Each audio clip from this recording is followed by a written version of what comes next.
नमस्कार, आप देख रहे हैं चैनल न्यूज। मैं नैन्सी बजाज। देखते हैं सुबह की 10 ताजा खबरें। बड़ा एक्शन, खालिस्तानी संगठन सिख फॉर जस्टिस के एप्स और वेबसाइट ब्लॉक। खालिस्तानी संगठन सिख फॉर जस्टिस के खिलाफ केंद्र सरकार ने बड़ा एक्शन लिया है। सरकार ने सिख फॉर जस्टिस से जुड़े एप्स और वेबसाइट को ब्लॉक कर दिया है। सूचना एवं प्रसारण मंत्रालय की ओर से पंजाब पॉलिटिक्स टीवी के एप्स, वेबसाइट और सोशल मीडिया अकाउंट्स को बैन करने का आदेश दिया है। मिनिस्ट्री को कहना है कि इंटेलिजेंस इनपुट में बताया गया है कि वे चैनल पंजाब विधानसभा चुनाव में ऑनलाइन मीडिया का इस्तेमाल कर अशांति पैदा करने का प्रयास करता रहा है। इसके चलते सूचना एवं प्रसारण मंत्रालय ने आईटी नियमों के तहत इमरजेंसी पावर का इस्तेमाल करते हुए पंजाब पॉलिटिक्स टीवी के डिजिटल मीडिया प्लेटफॉर्म्स को ब्लॉक करने का फैसला लिया था। कर्नाटक बजरंग दल का कार्यकर्ता की हत्या के मामले में 3 आरोपी गिरफ्तार। कर्नाटक के शिवमोगा में बजरंग दल के 28 वर्षीय एक कार्यकर्ता की हत्या के आरोप में 3 व्यक्तियों को गिरफ्तार किया गया है। इसी बीच सोमवार को मृतक के अंतिम संस्कार के दौरान हिंसा भड़क उठी और पत्थरबाजी एवं आगजनी की घटना हुई है, जिसमें एक फोटो पत्रकार और महिला पुलिसकर्मी समेत 3 लोग घायल हो गए। राज्य में भाजपा नेताओं की हत्या की निंदा की है और इसमें कुछ इस्लामी संगठनों की भूमिका का आरोप लगाते हुए मामले की जांच एनआईए से कराए जाने की मांग की गई है। राज्य के गृह मंत्री आराग्या जतेंद्र ने कहा कि विस्तृत जांच जारी है। घटना के कारणों और विवरण का खुलासा जांच रिपोर्ट ही कर सकेगी। अब तक 3 लोगों को गिरफ्तार किया गया। कौन कहा कैसा है, मैं इसका खुलासा नहीं कर सकता, क्योंकि हत्या के कारणों को जानने के लिए जांच जारी है, पूछताछ होनी है। फरलों के दौरान डेरा प्रमुख गुरमीत राम रहीम को खालिस्तान समर्थकों से खतरा। डेरा प्रमुख को 21 दिन की फरलों पर रिहा करने के हरियाणा सरकार के फैसले को चुनौती देने वाली एक याचिका पर हाई कोर्ट ने यह जानकारी दी है। हाई कोर्ट में पेश रिकॉर्ड से यह बात ही सामने आई है कि डेरा प्रमुख को खालिस्तानी समर्थ तत्वों से खतरा है, जिसके चलते प्रदेश सरकार द्वारा जेल से फरलों पर रिहाई के बाद उसे Z+ श्रेणी की सुरक्षा दी गई है। सुनील सागवान जेल अधीक्षक सुनेरिया जेल, जहां डेरा प्रमुख दुष्कर्म और 2 हत्या के मामलों में अपनी सजा काट रहे हैं, ने सोमवार को इस मामले में जवाब व कुछ दस्तावेज कोर्ट के रिकॉर्ड में रखे। रिकॉर्ड की जांच से पता चला है कि डेरा प्रमुख को रिहा करने की प्रक्रिया माध्यमिकता एजी की कानूनी राय लेने के बाद शुरू की गई थी। हिमाचल में अवैध पटाखा फैक्ट्री में 6 महिलाएं जिंदा जली। हिमाचल प्रदेश के ऊना में मंगलवार सुबह अवैध पटाखा फैक्ट्री में ब्लास्ट के बाद आग लगने से 6 महिलाएं जिंदा जल गई हैं। ताहलीवाल औद्योगिक क्षेत्र के बाचरी में सुबह 10:30 बजे के आसपास हुए हादसे में करीब 20 मजदूर आग की चपेट में आए हैं।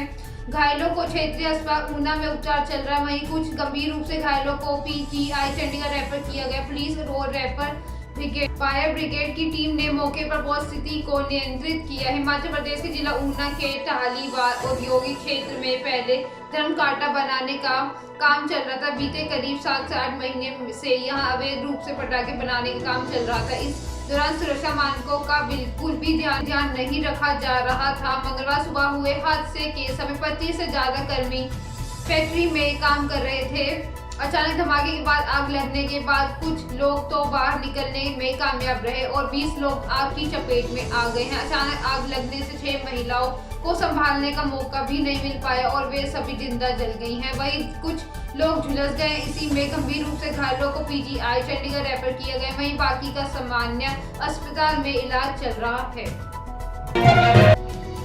दलित के गले में पट्टा डालकर जूतों से पीटा। उत्तर प्रदेश के मुजफ्फरनगर में सरेराह के एक दलित को पीटने का मामला सामने आया। इसका कसूर सिर्फ इतना था कि उसने बिरादरी की पंचायत में ठाकुर प्रधान पति की मौजूदगी का विरोध कर दिया। बस फिर क्या था, ठाकुर प्रधान पति को तेज आ गया। उसने अपने रिश्तेदार के साथ मिलकर दलित युवक के गले में पट्टा डालकर उसे गालियां दी और जूतों से बुरी तरह पीटा। घटना शहर मुख्यालय से 30 किलोमीटर दूर भोपाल थाना क्षेत्र के बिहार गांव की है। सोमवार को दलित समाज के 2 पक्षों की एक पंचायत बुलाई गई।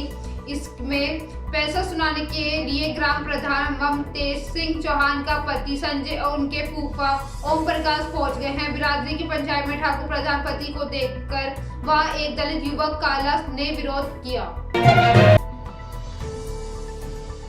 मां से सॉरी बोला और किया सुसाइड। बीए की पढ़ाई करने वाले एक छात्र ने जहर खाकर आत्महत्या कर ली है। जान देने से पहले उसने अपनी मां को मैसेज कर बताया। बहन ने मैसेज देखते ही भाई के रूम पार्टनर को कॉल कर बताया। दो छात्र को लेकर जब तक अस्पताल पहुंचे देर हो चुकी थी। डॉक्टर ने उसे मृत घोषित कर दिया।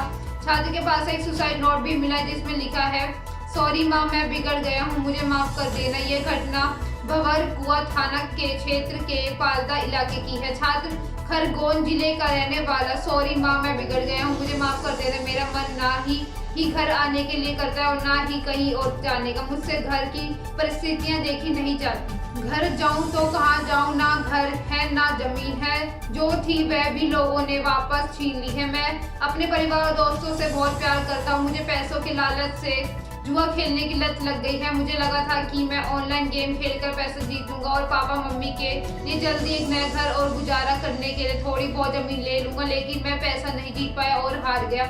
मेरी बहनों से मैं बहुत प्यार करता हूँ। कानपुर में महिला ने किया पति का कत्ल। कानपुर चकेरी के फर्नीचर कारीगर मर्डर मिस्ट्री का पुलिस ने मंगलवार को खुलासा किया है। पत्नी ने अपने प्रेमी के साथ मिलकर पति की घर के अंदर ही हत्या की थी, जिसके बाद घर के पीछे खंडहर में शव को फेंक दिया था। हत्याकांड का ड्रामा करते हुए पुलिस को सूचना दी, लेकिन कॉल डिटेल और लोकेशन के आधार पर पुलिस ने जांच की थी। हत्याकांड का खुलासा हो गया। चकेरी पुलिस ने हत्यारोपी पत्नी सोनम और उसके प्रेमी कमलेश को गिरफ्तार कर दिया है। चकेरी थाना क्षेत्र के सजारी गांव में रहने वाले सर्वेश राजपूत को शव शनिवार सुबह घर के पीछे खंडहर में मिला था। पत्नी सोनम ने आरोप लगाया था कि देर रात किसी ने फोन किया और उसने लेन देन को लेकर कहासुनी हुई थी, जिसके बाद वह लापता हो गया और सुबह घर के पीछे शव मिला। चकेरी पुलिस ने हत्या की रिपोर्ट दर्ज करके जांच शुरू की तो सोनम के प्रेम प्रसंग का मामला सामने आया। शाहजहांपुर में प्रेमिका की हत्या का मामला। शाहजहांपुर में सोमवार को कमरे में बहन को प्रेमी के साथ देकर गुस्साए भाई ने पहले प्रेमी को 2 गोली मारी, उसके बाद प्रेमी को बचाने आई बहन को गोली मारकर उसकी हत्या कर दी। इलाज के दौरान प्रेमी ने फिर दम तोड़ते पूछताछ के दौरान आरोपी ने पुलिस को बताया 10 दिन पहले उसने बहन और प्रेमी को अलग अलग रहने की चेतावनी दी थी। प्रेमिका की तो अन्य भाइयों को कोई आपत्ति नहीं थी, लेकिन उसे ये रिश्ता बिल्कुल पसंद नहीं था। उसने घर के अंदर रखे पिता के तमंचे घटना को अंजाम दिया। पुलिस ने घटना के बाद आरोपी को हिरासत में ले लिया। जलालाबाद थाना क्षेत्र के ककराहा गांव के रहने वाले मुलायम दोपहर करीब 3 बजे खेत से काम कर घर लौटा था। पहले तो उसने घर के अंदर आकर खाना खाया, तभी मुलायम को कमरे के अंदर से कुछ आहट लगी। इसी बीच बहन ने दरवाजा खोला तो मुलायम को कमरे के अंदर बहन के साथ उसका प्रेमी सोनू दिखा। दोनों कमरे में देखकर मुलायम को इतना गुस्सा आया कि उसने सबसे पहले कमरे के बाहर कुंडी डालकर दोनों को बंद कर दिया। सविता पुनिया अब हॉकी लीग में करेगी लीड। हरियाणा के सिरसा जिले की गांव जोड़का की सविता पुनिया को हॉकी में बड़ी जिम्मेदारी मिली है। टोक्यो ओलंपिक में 8 पेनल्टी कॉर्नर बचाकर द ग्रेट वॉल बनी सविता पुनिया को अब भारतीय महिला हॉकी लीग के कैप्टन की कमान मिली है। कैप्टन बनाने की सूचना के बाद उसे गांव और परिवार में खुशी का माहौल। एसएफएन में 26-27 फरवरी को होने वाले FIH महिला प्रो लीग मैचों के लिए एक बार फिर से महिला हॉकी टीम ने कमर कस ली है। इन दिनों भारतीय महिला टीम भुवनेश्वर में प्रैक्टिस कर रही है। अच्छे प्रदर्शन के लिए टीम का हर सदस्य पसीना बहा रहा है। इसी मैच का इंतजार कर रहे सिरसा के लोगों के लिए सोमवार को खुशखबरी आई कि उनकी लाडली सविता पुनिया को भारतीय महिला टीम का कैप्टन बनाया गया है। बॉबी देओल बोले अब छोटे शहरों की कहानियों पर फिल्में बन रही हैं। इंडस्ट्री में 26 साल पूरे कर चुके बॉबी देओल रेस 3 के बाद में लगातार प्रयोग कर रहे, खासकर डिजिटल प्लेटफॉर्म के स्पेस में क्लास ऑफ 83 और आश्रम के लिए उनकी काफी चर्चा हुई।